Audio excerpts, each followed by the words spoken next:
Ladies and gentlemen, welcome back. We know that governments around the world are pressuring internet platforms and service providers to take on more responsibilities by leveraging access restriction. So in this plenary on Taiwan Internet Governance Forum, or TWIGF, we're going to look into how access restriction can become a policy tool for compliance.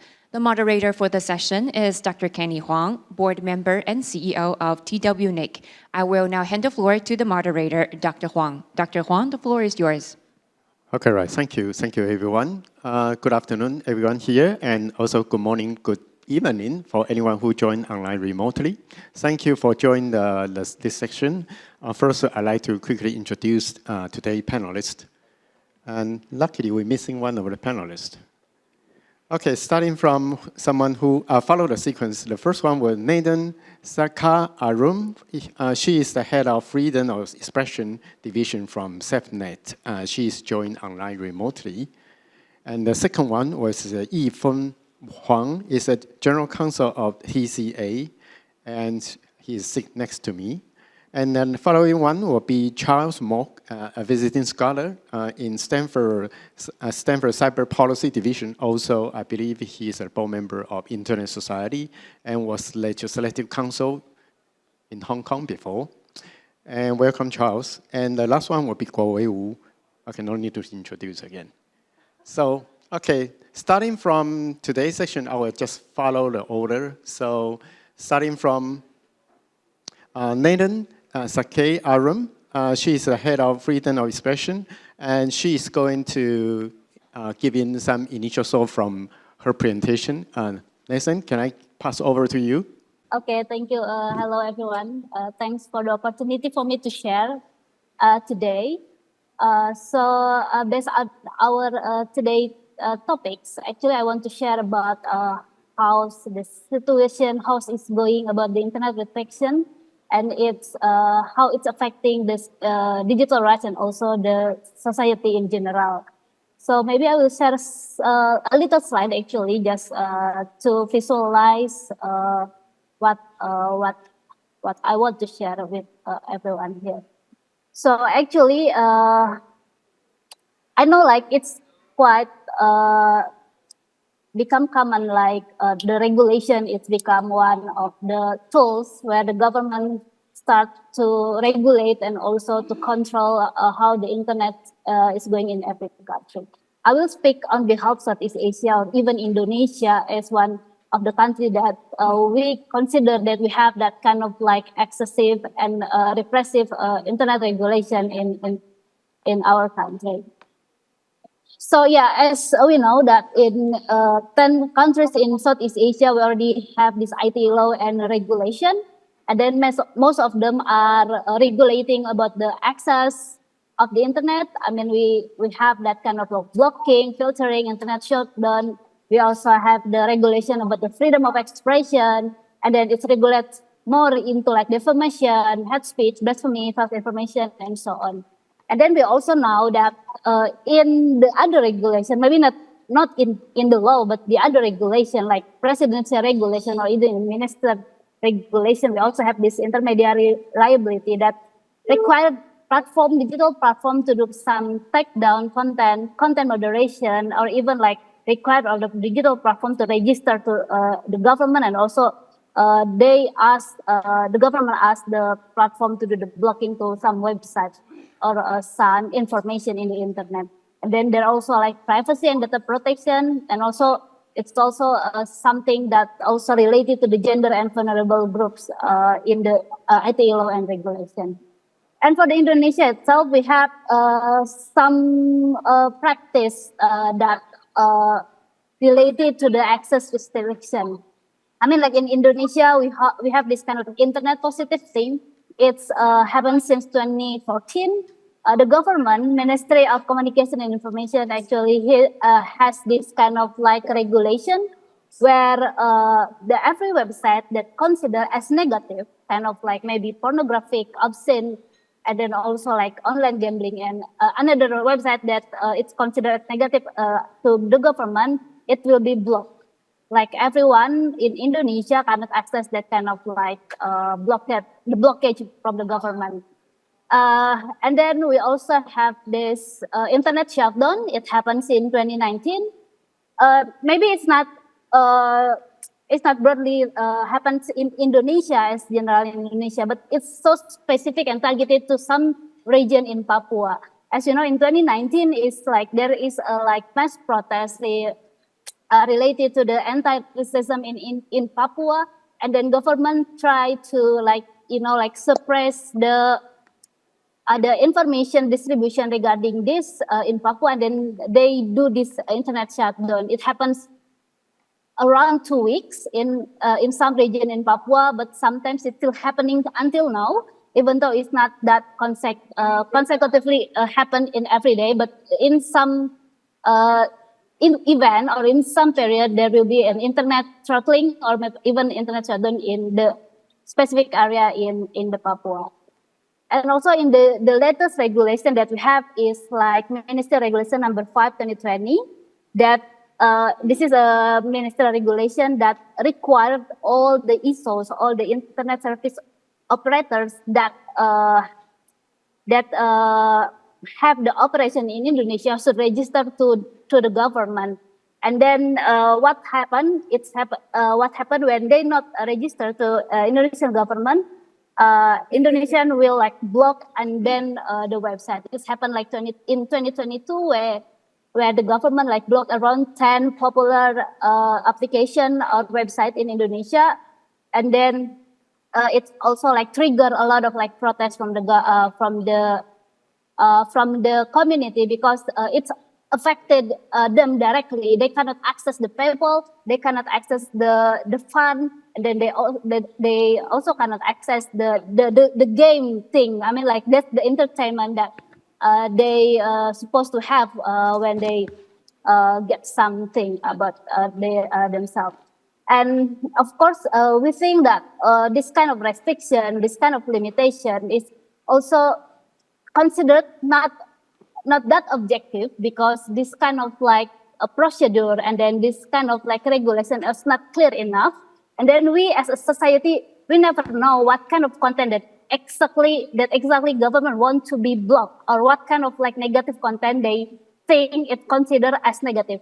So we think, and it's also happened that the blockage or the limitation or the restriction to the content is mostly political things, and then also it's also targeted to some issues that quite sensitive in Indonesia. So and actually in this regulation as well, like it's required the digital platform to take down the content that required as government as soon as possible, like for 4 hours until to 24 hours. If not, the government will give them a fine or sanction, and even the website or the platform, the digital platform cannot be accessed in Indonesia. So that's just a simple cases. I mean, like this is also what happened in intermediary liability. We already have a lot of reports that the internet user already asked, the content of them are already asked by the government to be taken down to the digital platform. This is the sample from the Twitter. And then I think and I believe there's still a lot of like cases like this, but it's not reported yet to SafeNet as an organization that monitoring this kind of like case. So yeah, that's actually what I want to share about the condition in Indonesia and what is affected to the society when the internet is limited and then is also restricted with the regulation that we think is very excessive and is not that objective, and also there's no transparency about how it is, how the government do it, or what kind of like thing that is really need to be censored or to be limited in Indonesia. I think that's for the first thing, and maybe we can share later in the discussion. Thank you. Okay, thank you, Nathan. You gave a very brief, comprehensive introduction regarding to the situation happening in Indonesia.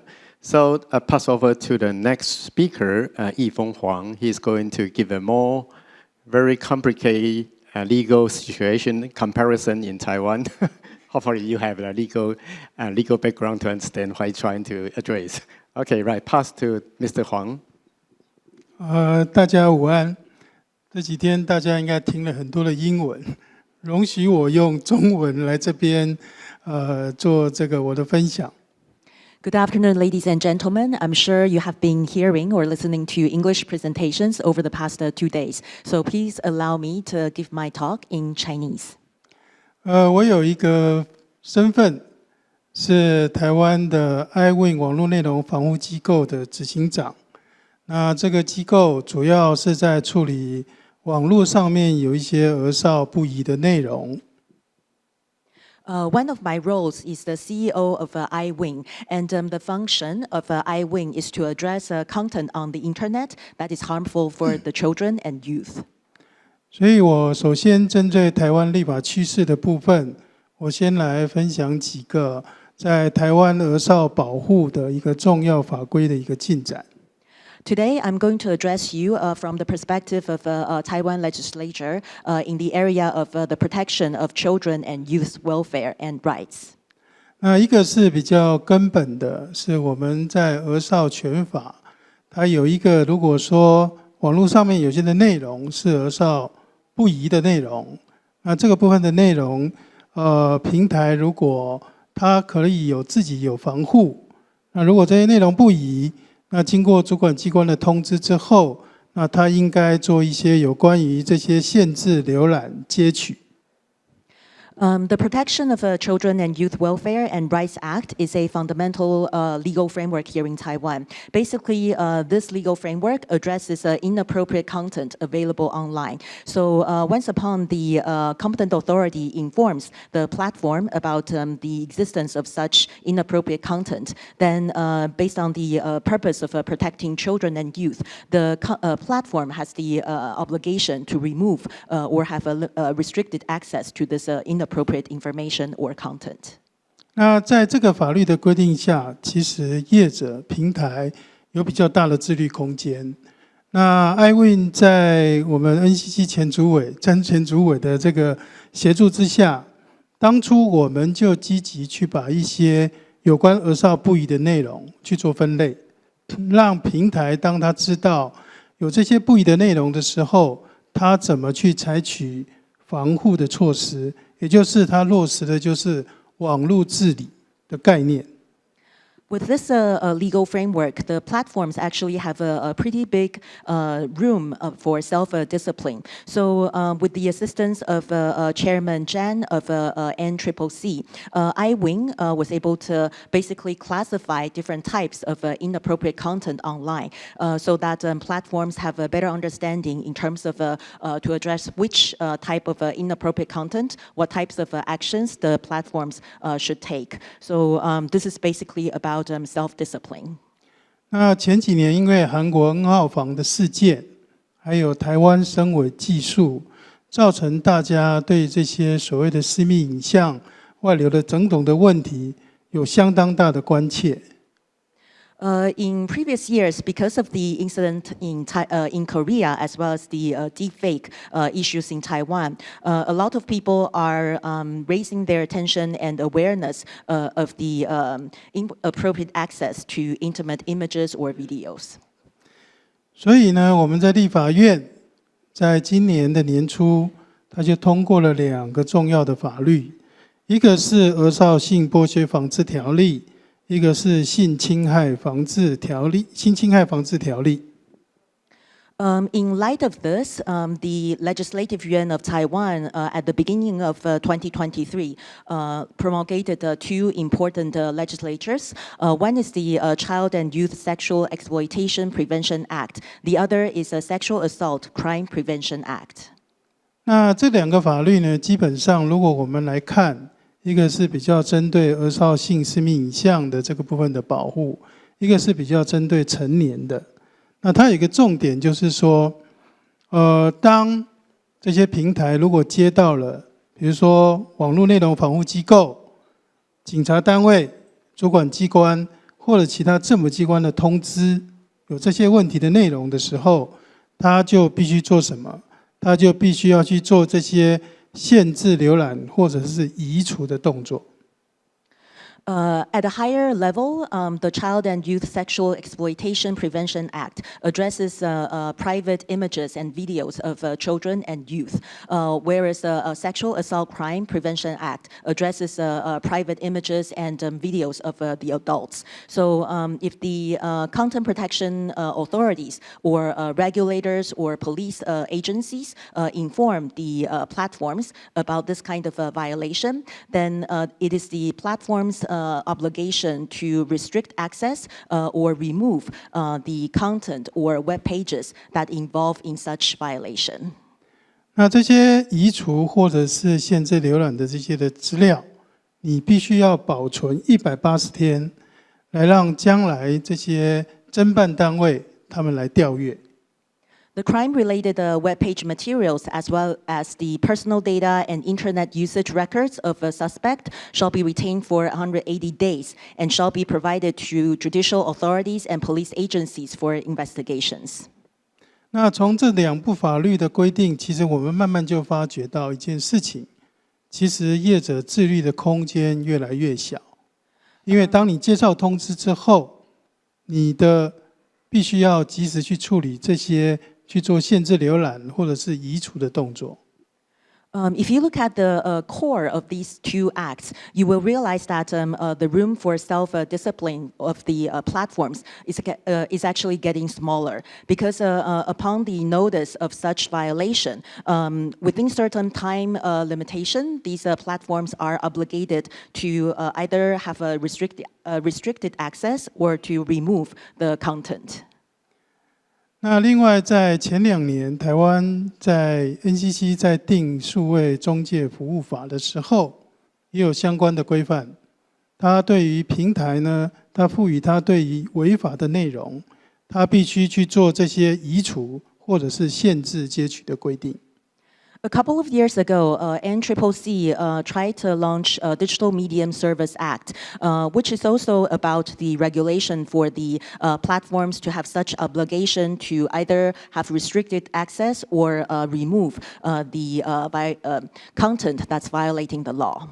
当然，这部法律在社会很高度的争议之下，目前是 pending 的，没有继续的推动。However, Digital Medium Service Act was highly controversial, which is why this piece of legislature is pending without being able to be moved forward. 那最近有一个新的规定，目前正在立法院审议。也就是说，因为诈骗的广告很泛滥，所以行政院送到立法院有关一个所谓的非证券广告投顾。如果他们去刊登广告，那它有一个规定。Recently, there is a new piece of legislature that is being currently reviewed by the Legislative Yuan. So the Executive Yuan sent this piece of legislature to the Legislative Yuan to address the challenge of the abundance of fraud information or fraud advertisement. So the name of the act is Securities Investment Trust and Consultation Act.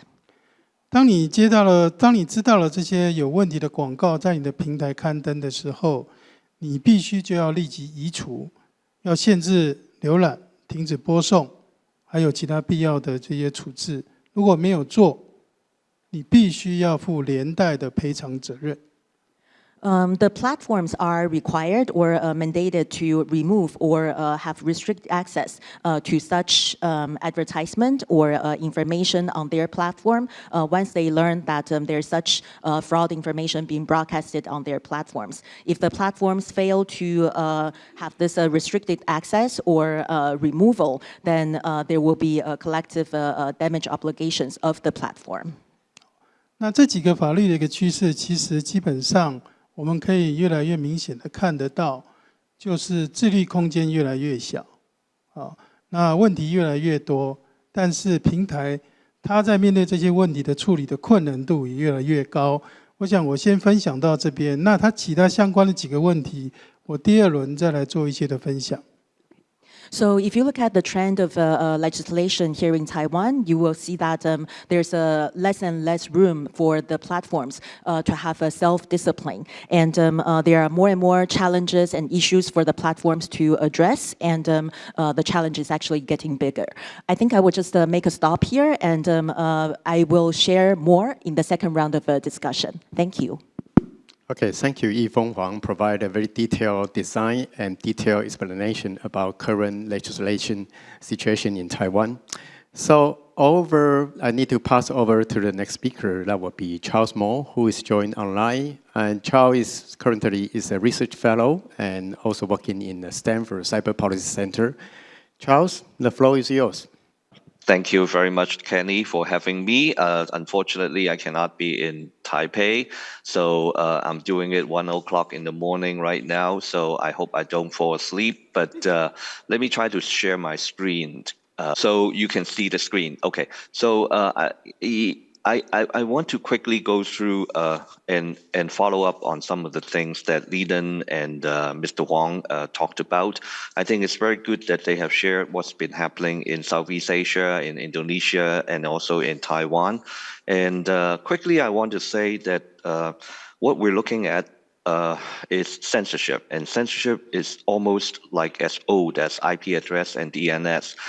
You still remember, like of course, when we think about censorship, we often think about China, and in fact, the Great Firewall of China, that's been actually around for almost 30 years or even more.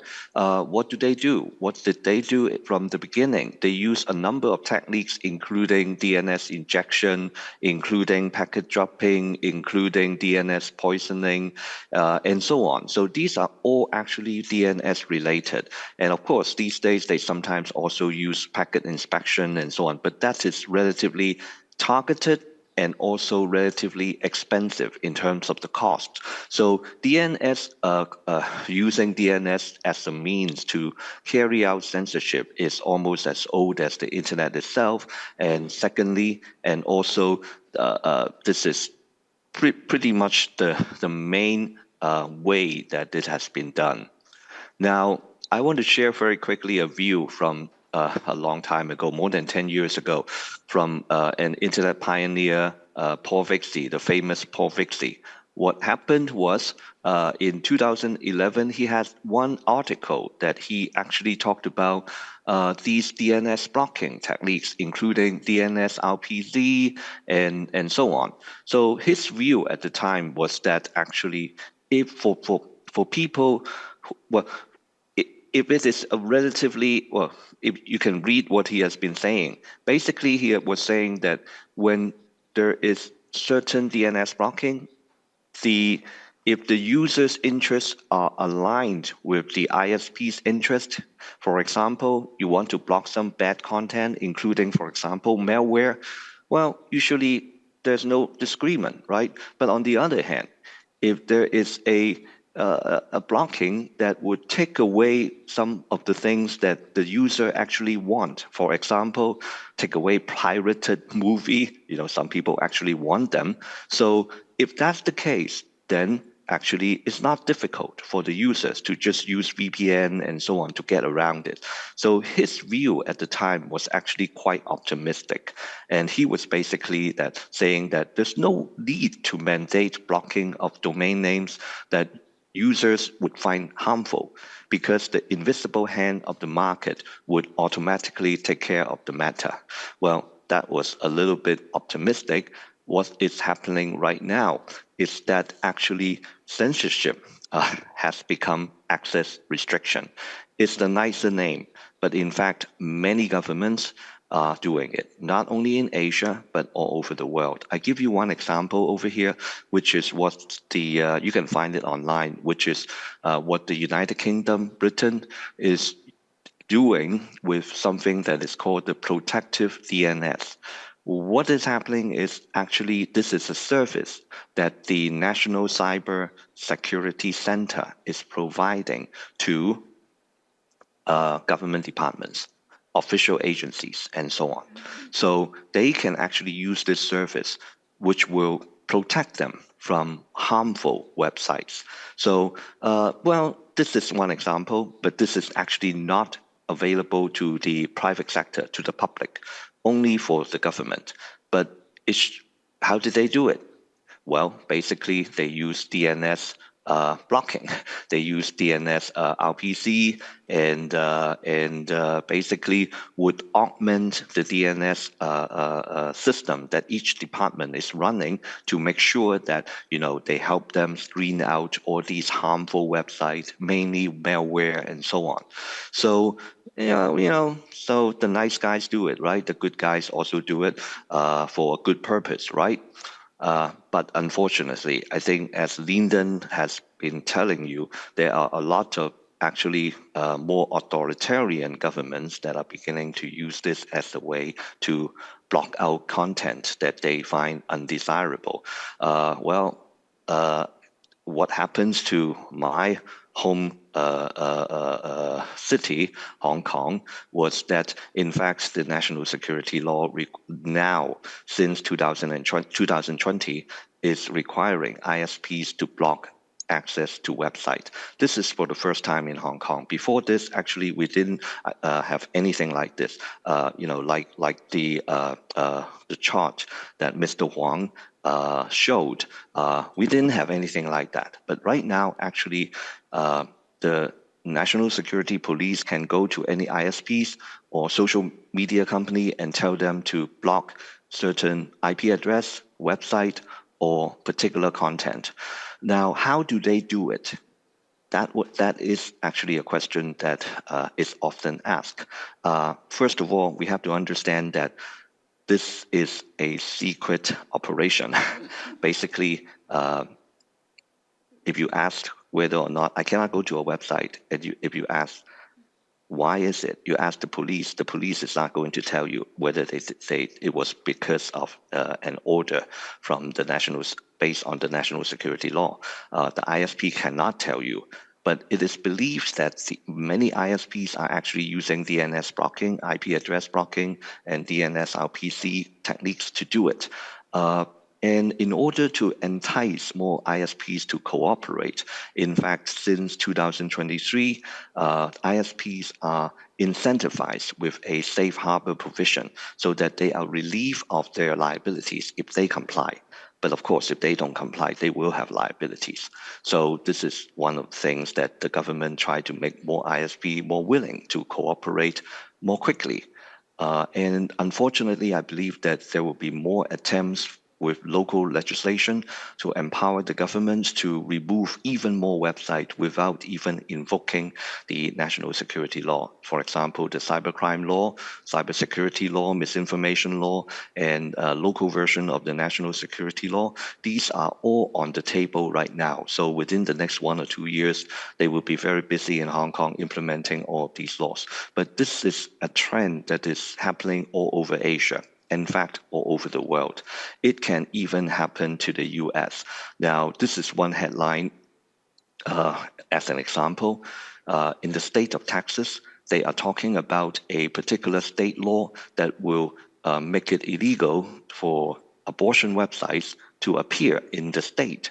So that means that they need to be blocked. So how do they do it? Very likely they use the same techniques as the China Great Firewall, as Hong Kong, as Indonesia and other countries. So one country, many systems. You have 50 states in the US, potentially they can have 50 systems dealing with these issues. So even about Taiwan, I had a friend who was in Taiwan right now, and he told me that he cannot access his Zoom in the hotel. I'm sure that might be for a good reason, but it just goes to show you that if you are an ISP, you are going to have to deal with more and more of these restrictions and more of these demands and requests from governments. Even the hotels are getting these probably requirements, or maybe they voluntarily doing it. But which means that at least if you are an internet service provider, you are going to be under more pressure. and more liabilities that you will be facing because you have to do all this work for the government and you probably don't get paid for it. This is actually a big concern, of course, and I fully echo many of the things that Lyndon has been talking about in terms of the restriction to the freedom of speech and so on. But I will turn the time back over to Kenny, and maybe you can help us facilitate with questions later on. Thank you. Okay, right. Thank you. Thank you, Charles. So moving to the should be the last one, Kuo-wei, and you have 2 minutes. Well, you don't need to worry about it. Before I come to the stage, there is a group of the people outside. They say, when I start to say, they are going to line up after the microphone. It's a time for you guys to go to the microphone so you can use my time. Because they say I stand in the microphone too long, so it's time for them to stand there. Well, anyway, first of all, I like to make some comment about. Is Charles? You can hear me? Yes. Okay, good. Charles, you was talking about in Taiwan the hotel cannot access the Zoom. Let me tell you one more thing. In Taiwan, once upon a time, in the TV set in the hotel, they have a more Chinese news channel than Taiwanese news channel. You were surprised about that. Okay, and then at the same time, I always like to comment about the Mr. Huang is talking about that. In Taiwan, the registered yen, when they are working on the law, they always forget about, they thought about Taiwan government can handle everything online, whatever, where you are on the earth. They always forget about, some of the illegal or some kind of, fraud actually come outside of the Taiwan. And your law, you cannot cover outside of the Taiwan. I think that is I would prefer the government or the registered yen, when they're talking about the new law, please, thinking about the internet is not only operation in Taiwan, they also operation in outside of Taiwan, and they can send content, whatever, into the Taiwan. Okay, now I come back to my own talk. Oh, I'm done? Okay, I'm fine. Okay, first of all, because this session we are talking about the internet regulation for the digital right and society. And first of all, I like to say that, remember that, I think the people in Taiwan, that recently, because National Taiwan University, they kind of elect the student leader in the economy department.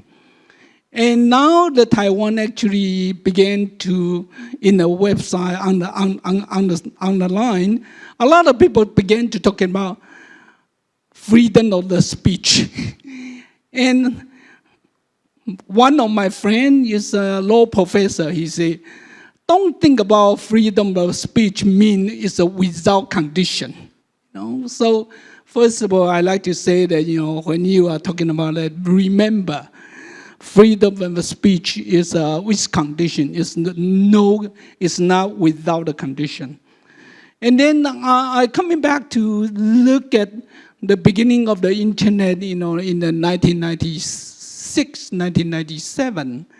If you remember, I think some of the people here, you participate that, the U.S. President Clinton, the White House actually come out with a so-called framework for global electronic commerce.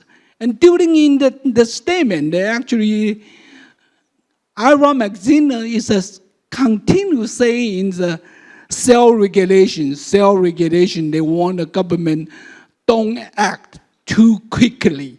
And that is in 1996, 1997, okay? And at the time, you remember that, not only talking about the self-regulation, at the same time, we're talking about Section 230. And eventually, the people say, Section 230 actually violated the Constitution, And I also like to read a one statement written by Milton Mueller. What he say? The internet early promise for unfettered and borderless global communication and largely accidental and temporary escape from the traditional institutional mechanism of control by state.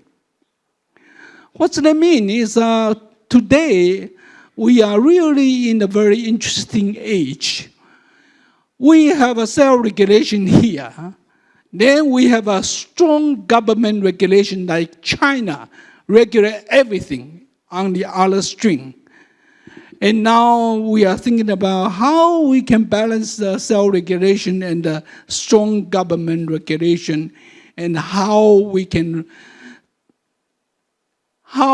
believe is the best future internet will be, for no matter the internet development of the whole society. I think this might be the core of this panel we like to discuss. So let me stop here. Oh, yeah, luckily, finish. Okay, thank you for the first round of expression, and thank you for your discussion for the first round. Basically, it seems like it seems to be a very strong demand for the internet restriction and internet censorship. And it become a universal demand from my personal point of view. Probably ICANN or APAC to consider to set up a mechanism to put that kind of abusive domain or abusive IP in a quarantine zone to fulfill the global requirement, probably. Okay, so here, we'll go back to the second round. So as Mr. Huang just mentioned, it become a tendency because the self-regulation become probably hard for government to be exercised based on the self-volunteer agreement. And so the government probably try to define the regulation by itself and try to exercise required sanction. And how do you elaborate that kind of situation? Is going to in the future, it's going to work in this way, or it could be some other alternative as well? Thank you. I go back to Mr. Huang.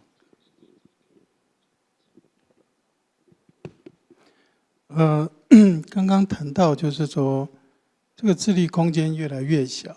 一方面有一些是我们目前的环境的变化，但我赞成刚刚国维老师他刚刚讲的，要先想到一个问题，有很多的问题在台湾是发生在境外的。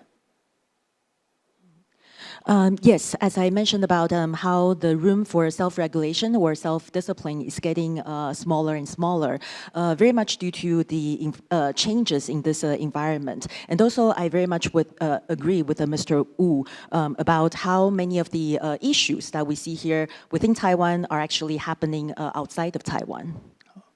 那刚刚谈的几部法律，它都面临一个问题，就是那些通知。 到底在台湾的法律定位是什么？因为现在法律条文叫做通知。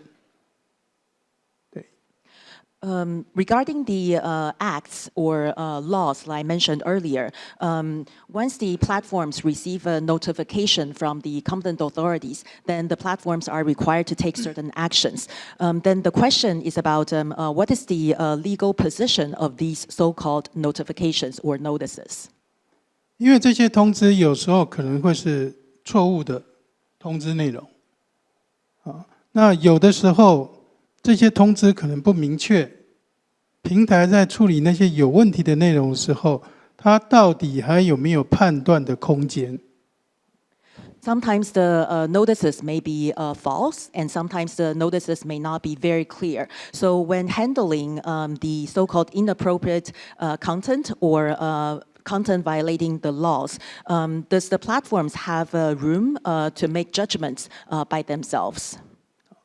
那我们ICANN 网络内容防护机构这么多年，我们过去在处理很多儿少有问题的内容，它一样面临有相当多的资讯是在境外。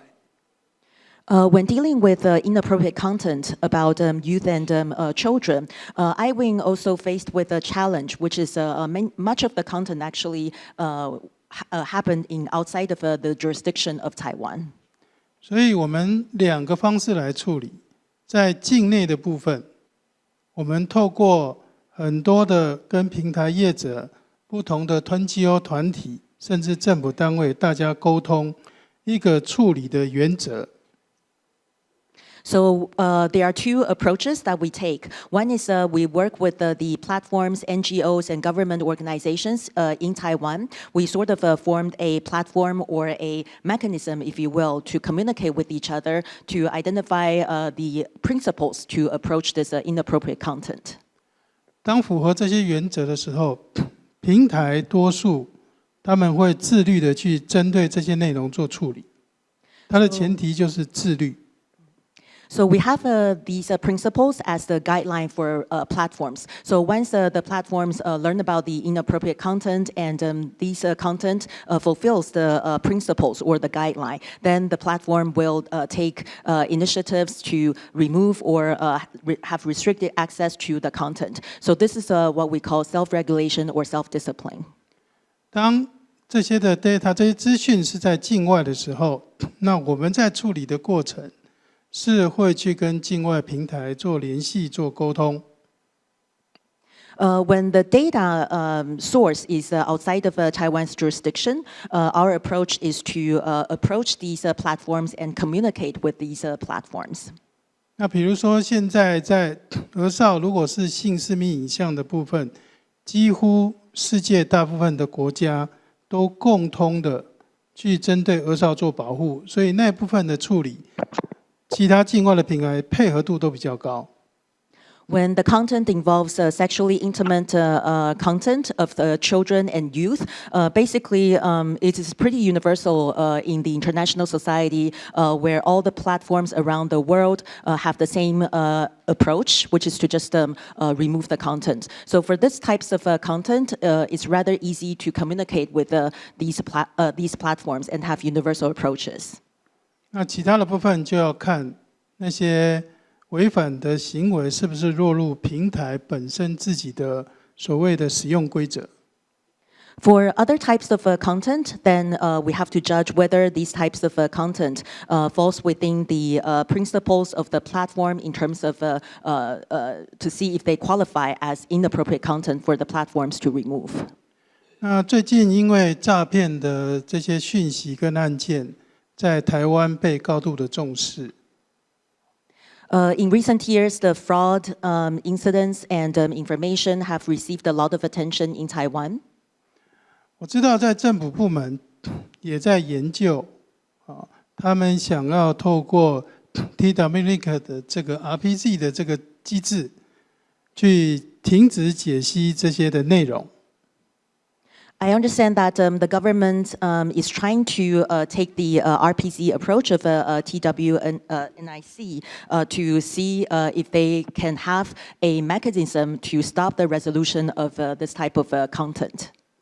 那 TCA 台北市电脑工会，我们也跟部分的平台业者在沟通，怎么透过自律，我还是前提讲叫自律这一块。大家来协助处理这些网络上面的诈骗资讯。TCA is also talking to various platform operators to resort to the mechanism of self-regulation to address the challenge of fraud online. 当今天这些自律的时候，就是代表一样是透过多方大家的共识。So when we talk about self-regulation, again, it is based on the consensus made by multiple stakeholders. 但如果透过第三方的介入，我不知道像 TWNIC 的时候，那它可能产生一个问题，就是说这些发起它的依据在哪里？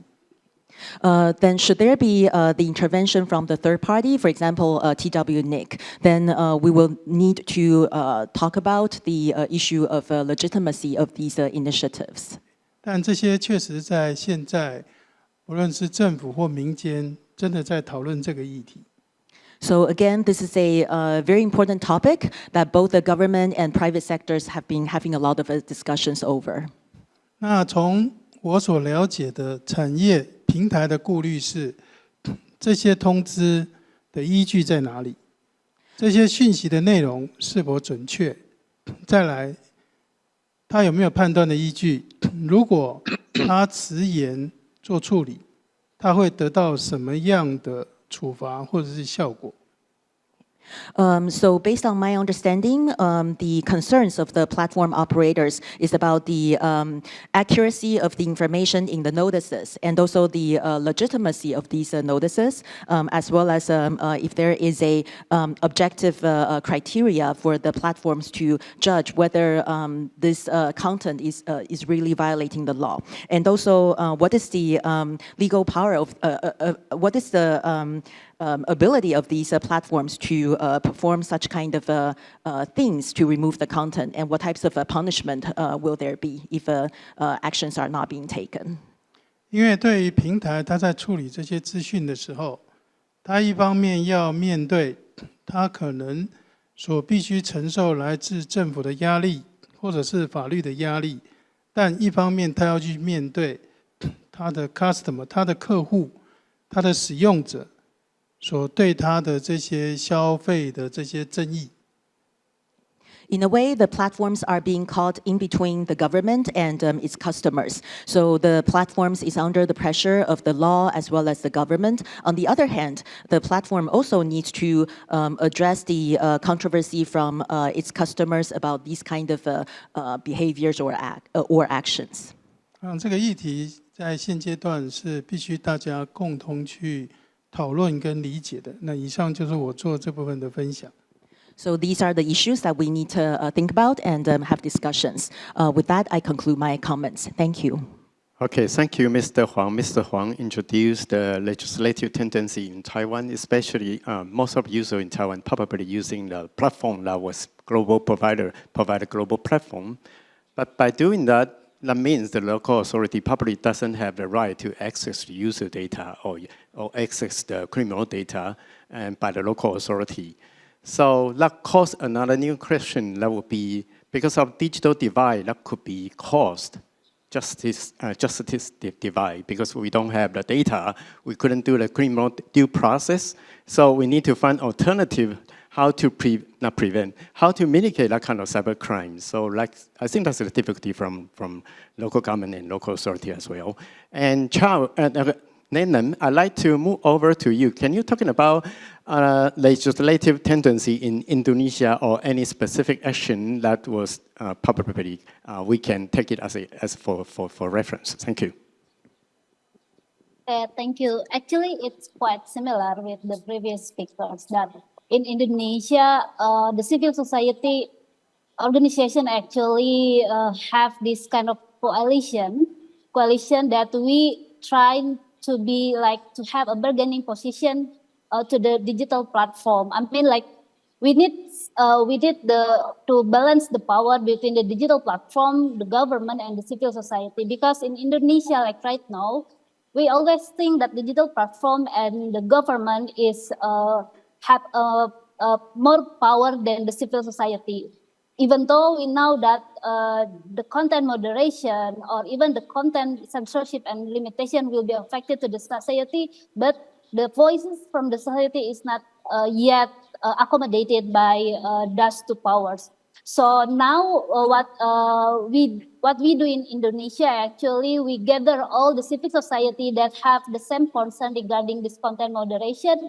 And then we actually do a lot of things to challenge the existing regulation. We do the judicial review. We do this kind of lawsuit to the act that government did that we assess it violates our digital rights. But I don't know, because but so far we haven't met the winning moment yet. I mean, like we still have this kind of like very big challenge to that. But I know that the civil society has we have a common issues, and then we still doing a lot of effort to do that, because we know we really need to ensure all the to ensure the digital platform, even the government, to protect our rights. And then we know that in Indonesia, next year will be the election year. It will be a very tough and challenging moment for Indonesian and the society. That's why this effort will be pushed more to make sure that our voices as a civil society will be heard by the digital platform and the government. So to make sure everything will be more balanced, we have the voice that will be accommodated by them, to make sure that the public interest will be also covered by their responsibility. I think that's what I can share. Thank you. Right, thank you, Nathan. And I'd like to overpass the question to Charles Moore, especially I believe a lot of audience probably they are interested to know if any new restriction law happening in state, that would be pretty much challenge, especially need to challenge the First Amendment jurisprudence from the US Constitution. I think that would be a great challenge when you try to set up something very similar. And can you share about your view regarding to your opposition from the restriction requirements? Thank you. Well, I think the recent case in the Supreme Court just last week was the one that is related to Section 230 that Guo Wei sort of mentioned earlier. Basically, the Supreme Court decided to not take up the case, which would have the implication of forcing a revision of the Section 230, which basically, basically, I think the general concept is that it would allow ISPs or platforms to have a neutrality protection. Basically, they will not be liable for most of the contents that are put onto the platform by users. But I really actually want to comment on a growing trend that I think is very worrisome to me, which is the fact that in the earlier 20, 30 years of the internet, always when there's a crime that happened on the internet, and then the local authority would try to pursue, and then they find out that it happened outside of the border, so nothing they could do.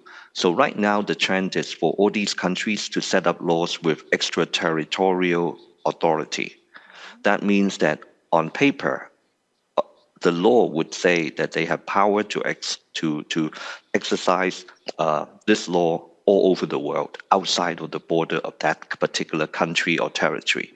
Now, of course, this may not be very useful. I mean, like Mr. Huang said, if it happens to be some materials that related to sexual materials of children and so on, that might be an easier case. But for many of the other particularly politically related content that government wants to take down, in fact, they cannot easily tell another government to comply, because the other side will not have equivalent law so that they would be able to comply with the request from another government.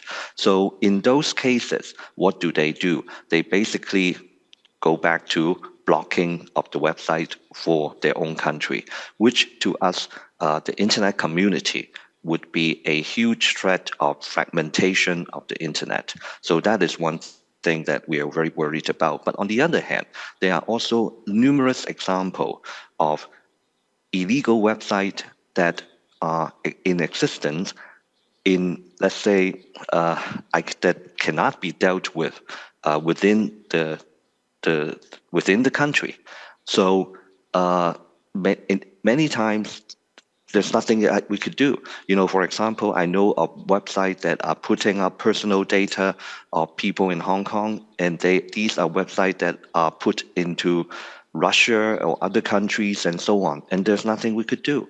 So I wonder if it is actually possible that there would be a sort of a mechanism through ICANN to actually order specific takedown of certain websites that are clearly in violation of laws or privacy principles and so on. So, but unfortunately, right now, because some governments are not cooperating, then basically, you know, if those websites are put into those countries, there's nothing you could do. So actually, I wonder if this is a loophole that ICANN should look into trying to find a balanced way to handle it. Thank you. Okay, thank you, Charles. Because the Content Decency Act Section 230 basically create the prosperity of internet innovation today. But right now also become the source of problem we need to deal with. So we step into a dilemma, how we dealing with the next step. Okay, last tough question, leave it to the last speaker. 2 minutes go you have. Do you want to elaborate a little bit more regarding to the legislation tendency? 2 minutes only? Okay. Okay, I agree with Charles just talking about.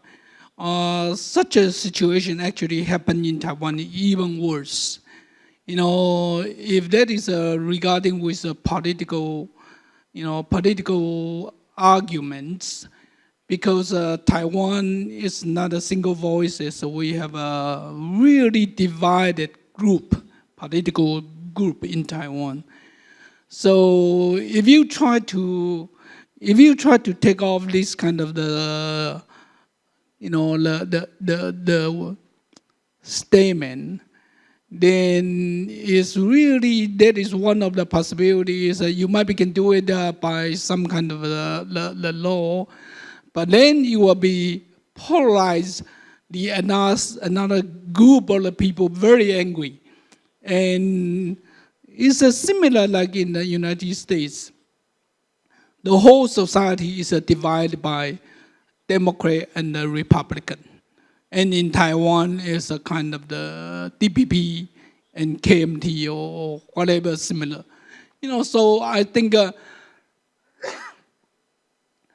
the same thing as Charles said, the Huang is talking about is child pornographic or child abuse is much easier, or violence might be easier. Today, the most difficulty is a political statement, political argument. It's very difficult to take care of it. It's not only in Taiwan, in many places in the same problem. So, yeah, that's my comment. Okay, I believe that probably we conclude everything last speaker we discussed today. And I would like to open floor. Oh, we almost have it. Probably 15 minutes or 20 minutes, I'm not sure. Open the floor. Any question, please stand on the mic and your name and affiliation. Thank you. Okay, can everyone hear me? Okay, and I'm Wilson Kao, and I'm from Line Taiwan. And also Line Taiwan is a corporate member of TWIGF. So we are helping to organize this panel. And first of all, I want to thank all the panelists for accepting our invitations. And I have one question specifically for Charles and Nandan. It seems like the situation in Hong Kong and in Indonesia may be the most extreme form of forced content moderation, and it is backed by the restrict access or other punishment measures, while Taiwan is less extreme. And I hope it's not a weird question, but I'm wondering, in your regime, is that still possible that enterprises or internet platforms still have some good practice to balance the request from the government and also the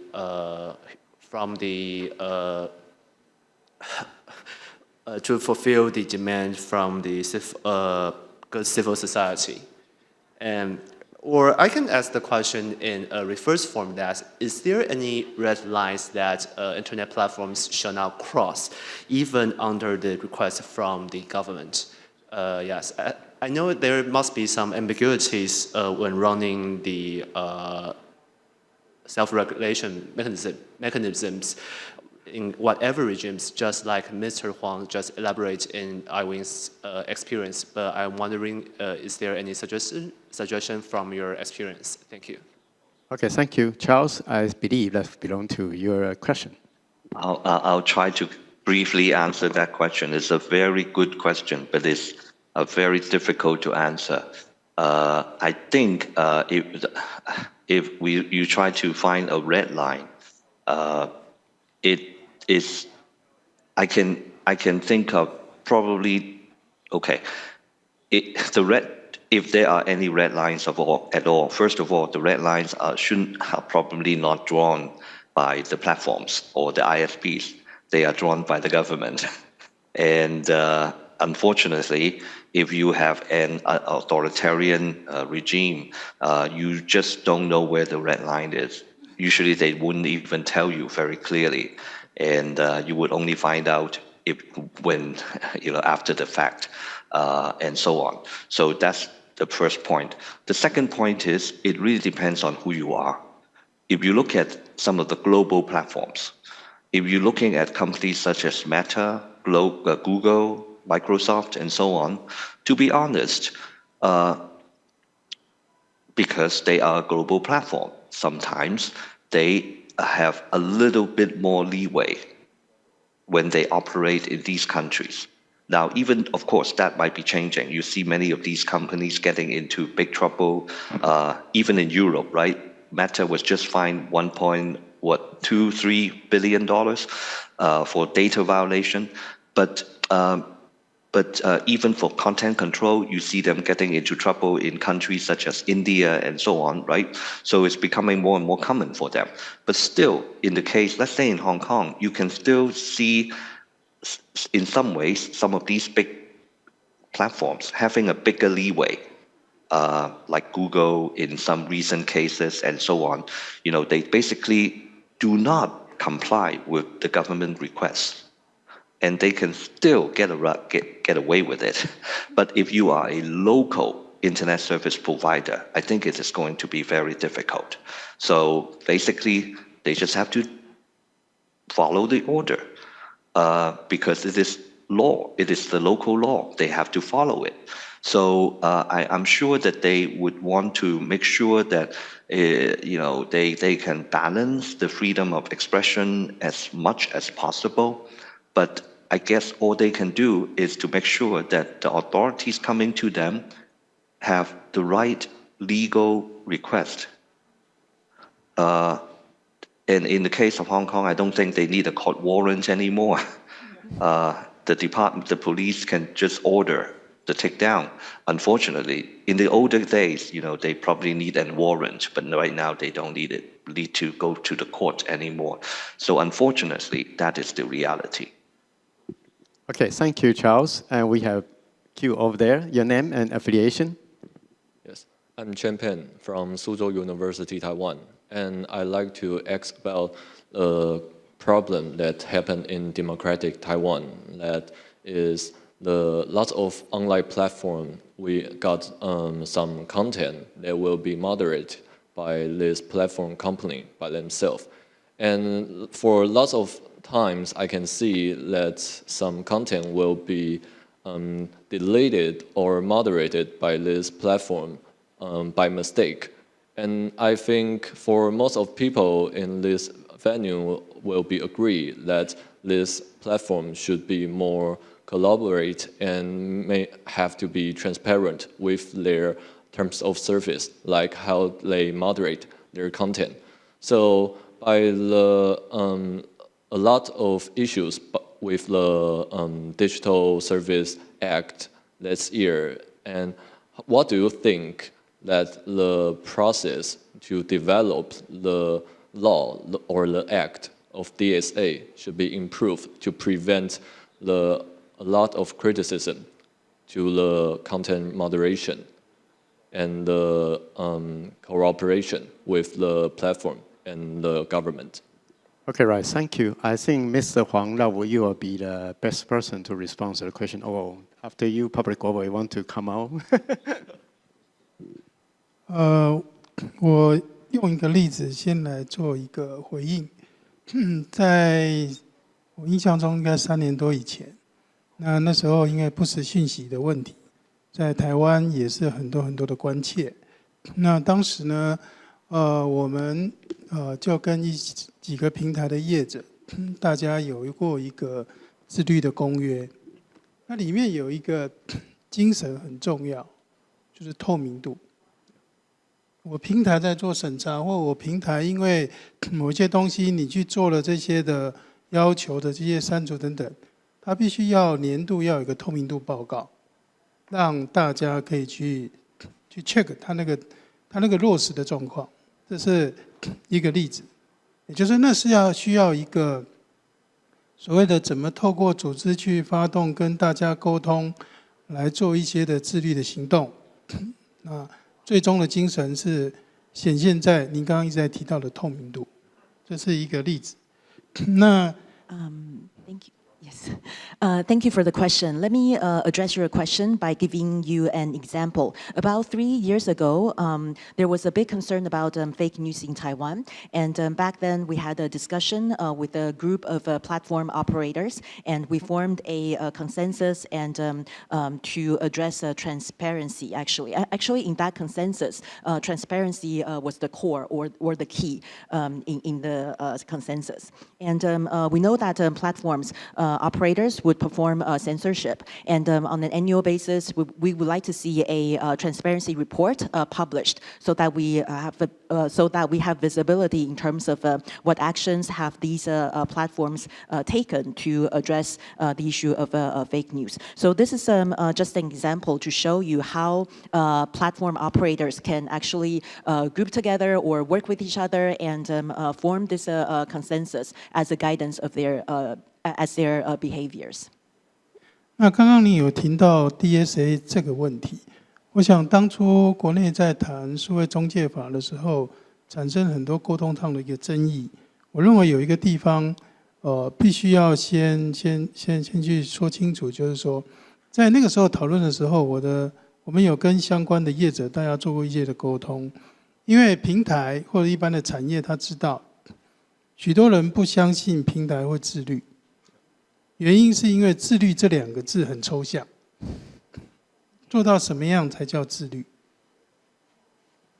You mentioned the DSA in your question, and I would like to go back to my earlier comments about Digital Medium Service Act in Taiwan, which was a very highly controversial legislation in Taiwan, which is why it was put in hold. And one of the issues when people look at the platform operators is that the public simply does not have trust in the platform operators when it comes to self-regulation. Because self-regulation, the concept of it is quite abstract, and people do not know how far should the platform operators go in order for them to be really what we call self-regulated.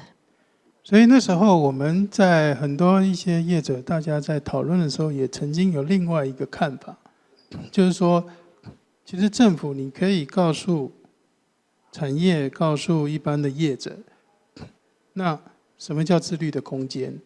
你总是要给他一个方向。比如说，当今天你透过产业自律，因为它绝对达到政府的很多行政效能更快速，但有一些东西很重要的是，那你希望产业在做自律这个部分的时候，那它应该呈现的是哪些部分？讲清楚。那自然平台就会往那个方向去告诉大家。比如说对 content， 我们会怎么处理？比如说什么东西是移除下架，那会怎么处理？让业者自己去讨论清楚。In our discussion with the platform operators, the operators are looking from the government to have a clear definition in terms of self-regulation, because definitely self-regulation can improve government efficiency. However, the lack of a clear benchmark or clear guidance, it will be actually very difficult for the operators to follow, which is why the operators will need a clear benchmark or criteria for them to review or perform censorship on the content, and they need to know what needs to be taken down or what needs to be removed. A clear criteria and guidance would be very helpful for the operators. Okay, thank you. Is that your question answer, or you? I just want to make a comment because I'm the moderator of the next session. I think I can make a comment that I'm just thinking about that the current appeal process of this platform that gave it to us, the transparency just needs to be improved because I don't think the transparency for this appealing process is enough. Okay, right, thank you. But anyway, we have two very great examples about self-regulation. One is TWNIC, one is ICANN. He's totally 100% self-regulated and ruling the global internet. So it's a very successful model. Okay, next question. Hi, Alvin Kwon from CSC. Sorry, I need to interrupt. So our time is up, right? So you are the last one. Okay, right. Oh, I'm not from Taiwan, so it's very interesting to hear the law from Taiwan. But I probably don't know about the details. But one thing that caught my attention is that the child pornography regulation seems to be really positive to me. But as we are a brand protection provider, I'm slightly less clear about the specific law regarding false advertising, the last one. The reason being that I work with a lot of the largest brand owners. They have no idea who they work with their marketing agency. They ask us to take down advertising all the time that is actually legitimate. And sometimes they also want us to take down something that I would say is basically just bad-mouthing them in a sarcastic way. They don't like it, so they would claim that it is false as well.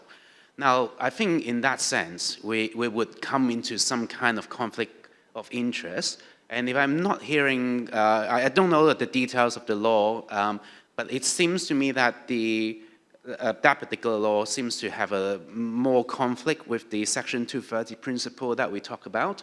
My question is that is the principle of Section 230 will still be upheld under that law, in your opinion? And if not, how do we balance this kind of potential conflict of interest? Thank you.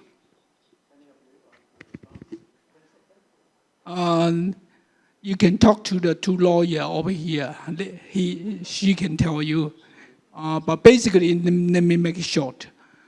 Basically, I think in Taiwan, the Section 230, we don't have that in Taiwan law, basically. So, and you say how to handle it if you are the platform or operator. Right now, it's no precisely say something like that. And just like I was talking about, the law is talking about child abuse. If they are moving far away from the child abuse, this is another question for them. I don't know what they base on to extend the child abuse law. You know, I don't know. That is, yeah. I think we have another guy. Oh, just hold on. Are we time up? 2 minutes. 2 minutes, overrun 2 minutes. Okay, we still have 2 minutes. Okay, last question, very, very last question. Make it short. 我是来自 Mobile PQ， 那我有想要问 ICANN 执行长的事情，就是有在通知平台删除的这一个 policy 里面，那会有考虑到说有一些技术比较困难、难以删除的状况，例如像是 IPFS 的状况，你们之前有遇过吗？ I have a question for Mr. Huang, the CEO of the platform. And I would like to know when you, for example, when the platform operators receive the notice to take down certain content, for content that's technically very difficult to remove, for example, IMPS, did you have any experience of that? 您谈到这个问题，我必须跟你说，真的没有遇过，因为我们大部分的这些 content 就是很清楚、很明显的是儿少不适合的内容。那我顺带回一下吴博士你刚刚的问题，当我在谈其他业者自律那一块的部分的时候，那个我是用台北市电脑工会的身份，这是区别的。因为 IWIN 它纯粹只做少的部分，因为所以我刚刚一开始讲，我有2个身份，那所以刚刚那个问题，我也许回去我们再想想看，确实真的没有遇到过这样的一个状况。Okay, thank you. Seems like we already covered everything on our agenda, and thank you for all the participants. And also, please, before we leave, please give a big hand to all the panelists. Thank you very much, Dr. Huang, and thank you to the panelists. Thank you. So let's conclude our session today. Thank you. Thank you very much. We would like to invite the panelists and the moderators to please come to the front for the group photo. And thank you once again for this very lively panel discussion. Please look at our photographer in the middle.